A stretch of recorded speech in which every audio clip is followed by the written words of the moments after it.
So this was a thing I do called Life After Death by PowerPoint. Basically, don't do these things with PowerPoint. These are the things that people do that drive me nuts. And the only way to show them not to do this is to show them what not to do. So the biggest one I see, the most common PowerPoint thing, number one, people tend to put every word they're going to say on their PowerPoint slide. Although this eliminates the need to memorize your talk, ultimately makes your slides crowded, wordy, and boring. You lose your audience's attention before you even reach the bottom of your first slide.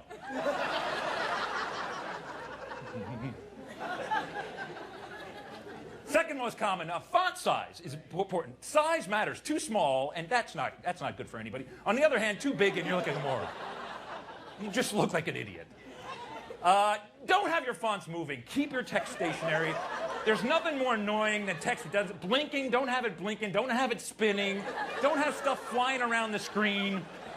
You drive people with ADD crazy. They're just like, oh, what's happening? Oh. The fourth most common PowerPoint mistake, avoid excessive bullet pointing, only bullet key points. Too many bullet points, and your key messages will not stand out.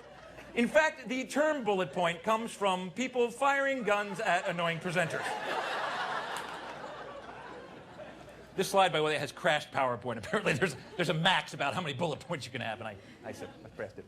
The other thing you can do is have animations. People love animations. They have stuff going, zooming in and out and left and right. You get seasick watching some of these. And turns out if you're a visual learner, your effectiveness as a speaker will go up with the more animations. But if they're easily distracted, they are not even paying attention to what you're saying. They're just watching the cool stuff. And there's regions to this graph. There's the simple but effective region, the active but confusing, the effective but boring, the active but ineffective, the dull but static region, the busy but useless region over there, the ADD only region there up in the corner, the useful amusing, the stupid confusing, the dull triangle, the hyper triangle, the sleepy square, the dizzying pentagon, and then everything else is just grouped into what's called pointless motion. This one slide, by the way, took me 3.5 weeks to make. It's true. It's how PowerPoint can suck the life out of you. Now, one of the biggest dangers today, and I'm telling you, I hear it more and more every time I hear a conversation, is what I call SAOD, or severe acronym overload disorder. Have you heard people talk recently? There are no words going between, yeah, I am my CFO about our ROI and our CRM and our RRP, and it turns out our EPS is really SOL, so we better do something ASAP.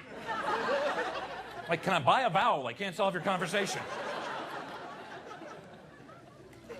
And I made up this resume, but this could be a real resume in today's world. Look, I got an MBA from USC, an MSEE from MIT, a BSEE from DU. I worked at IBM, HP, VLSI. I remember IEEE, EIT, NCAA, NAACP, AARP, AA, AAA. I want a position as CEO, COO, CFO, CIO, CTO, CMO, CSO, CPO, CYO, VP, EVP, or EIEIO.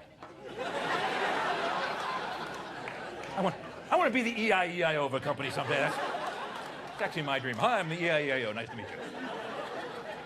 Call me old McDonald. That's all right.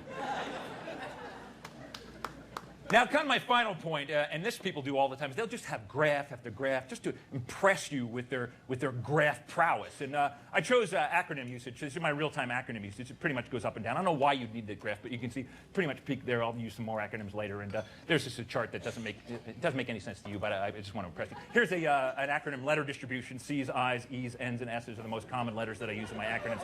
Here's a pie chart letter distribution. And here's, I have no idea what you use that for, but you can generate that automatically in PowerPoint. So I figured what the heck I did.